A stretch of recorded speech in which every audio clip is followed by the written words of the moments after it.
কত বড় শোল মাছ দেখুন ফ্রেন্ডস, মাছটা কেমন যাচ্ছে দেখুন, একদম জ্যান্ত মাছ। তাহলে welcome back to my channel পুকুদিনী ব্লগে আপনাদের অনেক অনেক ওয়েলকাম। আর এখন থেকে আমার এই ভিডিওটা শুরু করছি। আজকে আমি দেখাবো এই যে মাছটা যাচ্ছে, এই শোল মাছের আলু দিয়ে কষা। তাহলে পুরো ভিডিওটা দেখতে থাকুন।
মাছটা আমি নিজে হাতে কেটে নিলাম, দেখতেই পেলেন কাটলাম। তারপরে আমি মাছটাকে ধুয়ে নেব, তারপরে আমি রান্নাটা শুরু করব। নুন হলুদ মাখানো মাছগুলো দেখুন, নুন হলুদ মাখানো হয়ে গেছে।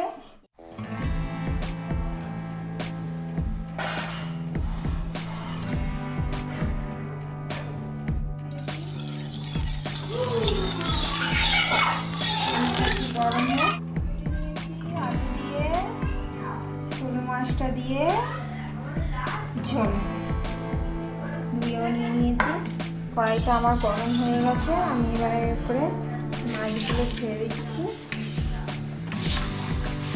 যারা তেলে মাছ ছাড়তে ভয় লাগে তারা এরকম খুন্তি দিয়ে ছেড়ে দেয়।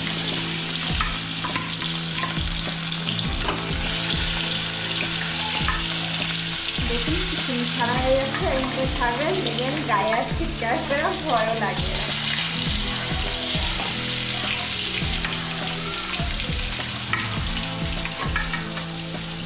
শোল মাছ বেশি ভাজতে নেই, বেশি ভাজলে শক্ত হয়ে যায়। আমি হালকা হালকা করে ভেজে নেব।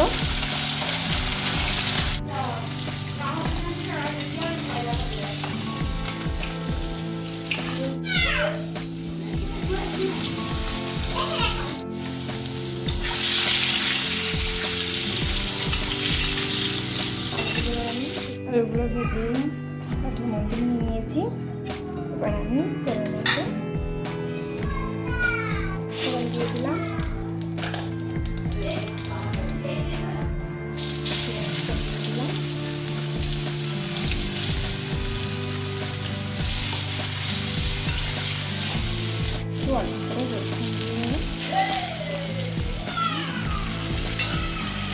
টমেটো কুচিটা দিয়ে দিলাম।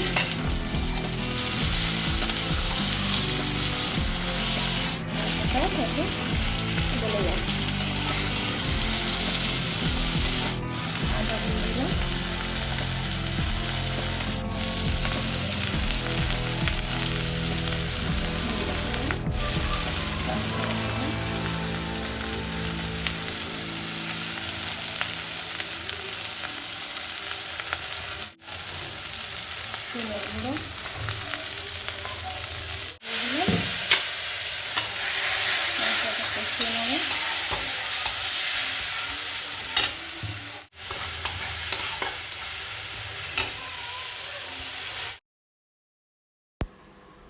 জলটা দিলাম, জলটা হালকা ফুটে উঠেছে।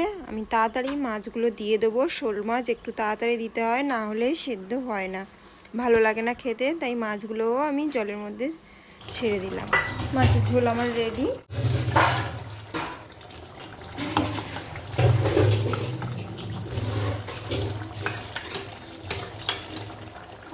গরম মশলাটা দিয়ে দিলাম, দিয়ে একটু নেড়ে নিলাম হালকা করে, নাহলে মাছগুলো তো সব ভেঙে যাবে। এইভাবে আপনারা শোল মাছের ঝোলটা বানিয়ে দেখবেন, আশা করি ভালো লাগবে। আর ভিডিওটা একটু স্কিপ করবেন না, পুরো ভিডিওটাই দেখবেন, একটু বেশি বেশি করে একটু ওয়াচ করবেন প্লিজ। আর ভালো লাগলে অবশ্যই অবশ্যই লাইক করবেন, শেয়ার করবেন, কমেন্ট করবেন, আর অবশ্যই অবশ্যই সাবস্ক্রাইব করবেন। সাবস্ক্রাইব করে আমার পাশে থাকবেন, আমাকে এগিয়ে যেতে সাহায্য করবেন। দেখা হবে পরের ভিডিওয়। সবাই ভালো থাকবেন, সুস্থ থাকবেন।